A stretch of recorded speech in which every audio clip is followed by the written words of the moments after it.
Hello, John Mason. How is everybody? Hope well. Hope things are good for you and you're enjoying this beautiful weather. I cannot get over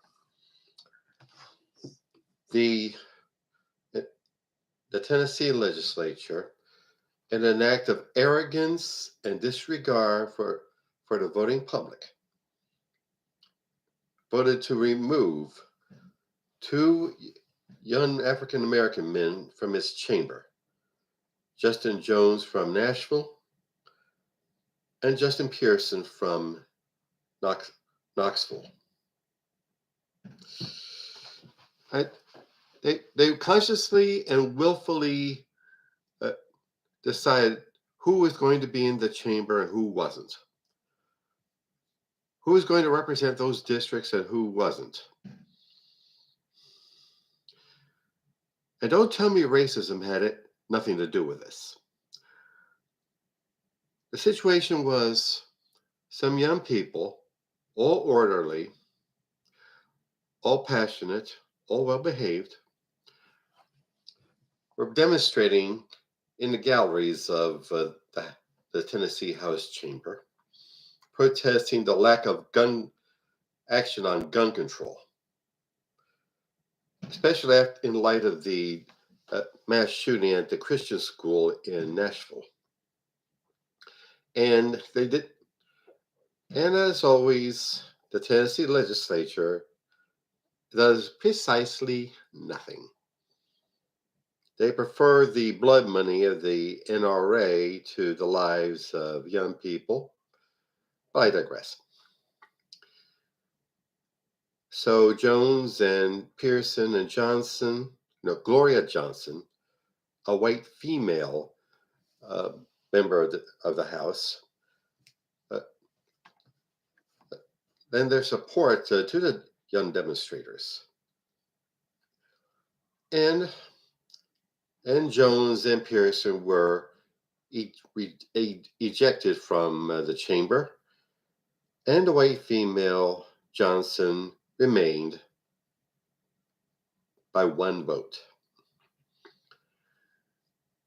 But the authorities in the governing council in Nashville and Knoxville returned Jones and Pearson back to the chamber pending a special election. And you know they're going to win. This utter disregard, like I said, is complete disregard for the will of the people. Has shown countless times that the Republican Party no longer worries about democracy. They know perfectly well that their policies would be a disaster in an election. And the public would vehemently oppose those policies. But instead of reconsidering those extremist policies, like banning school books that discuss intelligent discussions about race and LGBTQ issues, they decide to ban the books. They prohibit any meaningful discussion about American history, and they punish corporations and teachers and others who appear to quote unquote woke. So, why are we to be comatose? And may I repeat, woke. The word woke comes from the demonstrations in the around the shooting by police officers of unarmed black men. And it goes further back to the blues era when the great blues musician Huddie Ledbetter, aka Leadbelly, sang this song, which had the phrase "Stay woke," meaning pay attention to what's going on around you.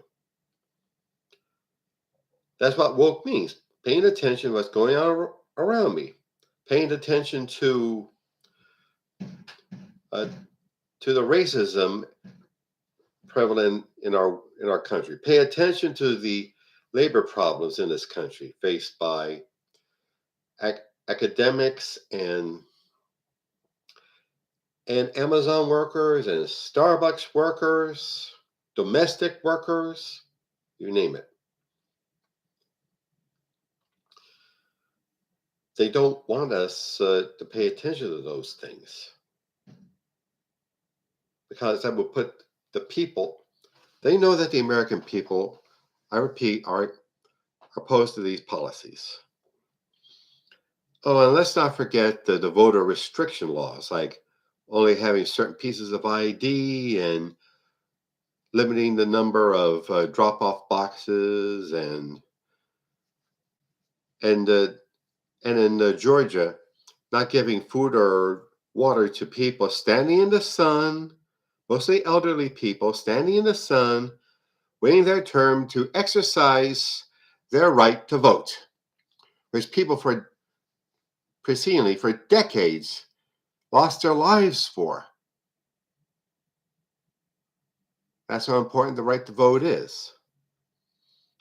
Of course, they're hoping for the old standby voter apathy, like, oh, all the parties are the same, and oh, nothing will get done, and oh, the weather looks bad, I'll stay home. No, don't stay home. Understand understand what's going on around us.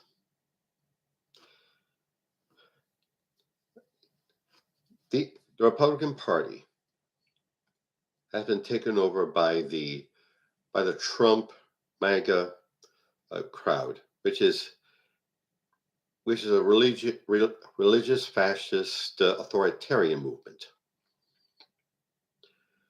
They are out to destroy all the gains that minorities and labor workers and women have made, and to have themselves once more the sole masters of the universe. So we have to keep the struggle on. Look, and that brings me to voting. I mentioned voting.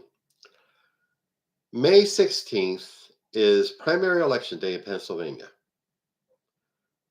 And I urge you to make sure you're registered and get out there and vote and participate in the political process, like entering into town meetings and city council meetings, and maybe you yourself can run for an office. I mean, Lord knows I've been urged to run for an office. I'll find something. And get out there and vote. And stay woke. Okay, time to sell stuff. My novel, Soldier of the Cross, is available on Amazon.com. It's a story of David Lucas, who in his early manhood, in the early 60s, is a school bully, whore chaser, and drunk, gets in trouble in the army. MP visits him at the stockade, and he becomes a born-again Christian and tries to be a good Christian man, leading a good Christian life, but it doesn't work out for him. He goes about the wrong way. Look it up, please. Soldier of the Cross on Amazon.com. And also, Hemperific has a lovely little CBD product store located on Snyder Avenue near 15th Street in South Philadelphia. There you'll find some of the finest cannabis-infused products: gummies, candies, flour, drinks, lip balm, hand sanitizer, and dog treats. Yep, dog treats. Look them up, please. Emporificllc.com. And also, my beloved career and business coach, Michelle Snow. Michelle is excellent to help you develop your small business or your professional career. Let you know what you're doing right, where you need work, and help you network with other up-and-coming professionals and entrepreneurs. Look her up, please. growwithsnow.com. Okay. Okay then. Like I always say, our work is ahead of us. And currently in this Omer period, I'm reading the Pirkei Avot. And one of the interesting lines in the Pirkei Avot is very profound. It's not for us to complete the task, but it's not from us to shun it, to shirk it. It's not our task. We're not permitted to ignore our role in the struggle, but we do have a role, and we'll keep on with the struggle, the effort, the cause. And another generation will pick up after we're gone. Okay. That's it for now. More to come. Bye.